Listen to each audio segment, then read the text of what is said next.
afternoon. You're watching i24 News with ongoing coverage of the hostilities between Israel and Hamas.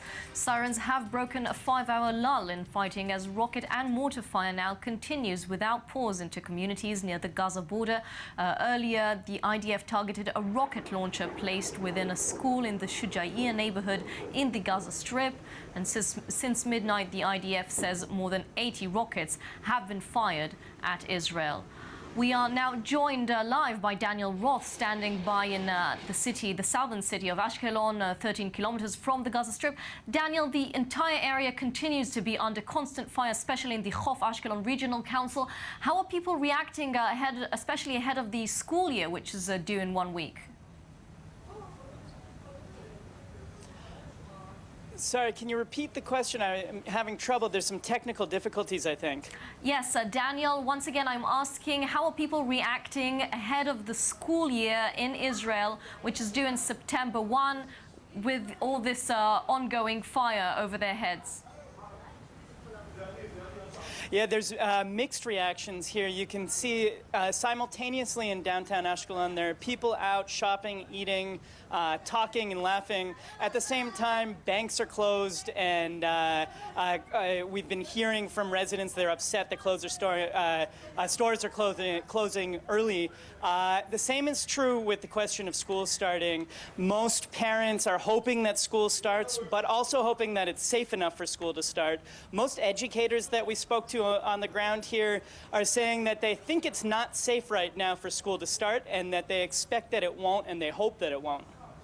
Daniel Roth in the southern city of Ashkelon, thank you very much for this update. Now, as we've mentioned, more than 80 rockets have been fired at Israel, leading many Israelis to leave the border region. Israel's internal security minister called for additional military operations to stop militants firing from Gaza. There are people who leave naturally. There are people who stay. Where we are today, almost everybody stayed. Soon the school year is expected to start. This also encourages people to stay and start the year as much as they can. The situation is not simple. There were hits during the meeting here, but people are strong. We try to strengthen them economically and militarily. The question, as far as they are concerned, is where this is going to. And there are options. There is the option of an arrangement being discussed, returning again to the table of talks in Cairo. And what I think should happen is mainly a victory, to prevail inside Gaza and go in and make sure there is no more mortal shooting. Now, inside the Gaza Strip, strikes have killed at least 5 Palestinians today, according to medics there. In the last few hours, Israel struck homes in Beit Lahia and Shujaiya. The IDF said rockets had been launched from those areas. Overnight, Israel says they struck some 30 targets in the coastal enclave. A Hamas spokesperson this afternoon denied that progress toward a ceasefire had been made as Israeli strikes continue unabated. There are efforts and calls in order to reach a ceasefire agreement, but until this moment there is nothing to that effect. And until the aggression is stopped and the Palestinian demands are met, the resistance will continue protecting the Palestinian people in confronting the ongoing Israeli aggression. And moving to Syria, where the Foreign Minister Walid Muallim has said that his country is ready to work with the international community to battle against terrorists. This comes as the country lost its last provincial outpost overnight to the Islamic State group. i24 News' Shachar Peled has the story. Its black flag hoisted high as celebratory gunfire rings out in the city of Raqqa. The Islamic State continues its forward march, this time in Syria. Monday's conquest of Tabqa airbase, previously a Syrian army stronghold, reverberated throughout the country and prompted calls abroad. According to the Syrian Observatory for Human Rights, some 350 Islamic State fighters and more than 170 Syrian forces were killed in intense fighting over the past week, making this one of the deadliest confrontations between the two groups since the start of the civil war. Aside from its dramatic and sometimes brutal advances in Iraq, which have prompted U.S. intervention, the Islamic State has seized 3 Syrian military bases in recent weeks. It now controls roughly a third of northern and eastern Syria.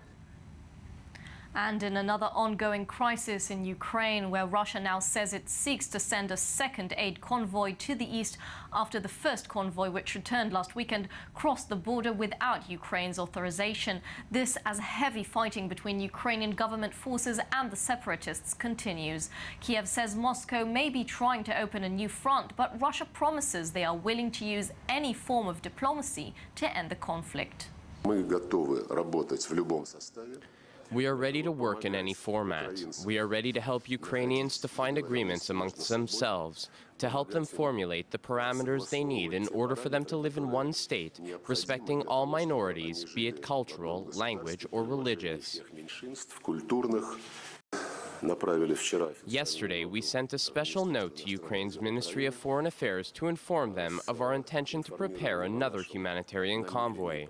We included a detailed list of goods which we plan to send and the amount, and expressed hope for close cooperation with the Ukrainian authorities in negotiating all the necessary formalities. And in Pakistan, anti-government protesters camped outside the parliament in Islamabad this weekend in their bid to bring down Prime Minister Nawaz Sharif. Some said they will stay out as long as it takes to depose Sharif. i24 News reporter Danny Swibel has the story. Former cricketer Imran Khan and cleric Tahir ul-Qadri, who controls a network of Islamic schools and hospitals, has been leading protests in the capital, Islamabad, since August 15th. One protester said the demonstrations would spread across the country. There is a limit to our patience, but the women and children here have shown tremendous patience. According to the latest announcement by Imran Khan, we will conduct a wheel jam strike. The sit-in protest will not remain limited to Islamabad. It will spread countrywide. The government will face problems. Talks between Khan, Qadri, and the government started and were suspended last week. Both Khan and Qadri want Sharif to resign over allegations of corruption and election rigging. Sharif, who won the last election in May of last year by a landslide, has currently refused. Protesters said they were willing to camp out for months if necessary. I run a general store which has been closed for the last 15 days. We will keep sitting here till our leadership tells us good news about the victory. We will not return until we have success. The protests have raised concern about stability in a country of 180 million people at a time when the government is battling the Taliban insurgency and NATO troops are withdrawing from neighboring Afghanistan. And in Jordan, a rare joint Muslim and Christian march for peace was held in the capital of Jordan, Amman. Marchers condemned the violence across the region and held banners calling for peace and unity. Church bells and the Muslim call for prayer were heard in unison as people took to the streets, a symbolic show of unity for the march in support of coexistence. And British actor and film director Richard Attenborough died yesterday at the age of 90. Attenborough fought passionately to turn the British film industry into the Hollywood of Europe. He was knighted in 1979 and was made a baron in June 1993. One of Lord Attenborough's greatest achievements was making the cinematic tribute to Mahatma Gandhi, one of the most successful films of all time. But he also won worldwide acting fame for his role as a theme park owner in, of course, Jurassic Park. And a short recap to recap the news from Israel and Gaza this hour. Rocket and mortar fire now continues without pause into communities near the Gaza border. Only moments ago, the IDF targeted a rocket launcher placed within a school in the Shujaiya neighborhood in the Gaza Strip. And since midnight, the IDF says more than 80 rockets have been fired at Israel. That's all the time we have for now. Join us again in 20 minutes and log on to our website on i24news.tv. Thank you for watching.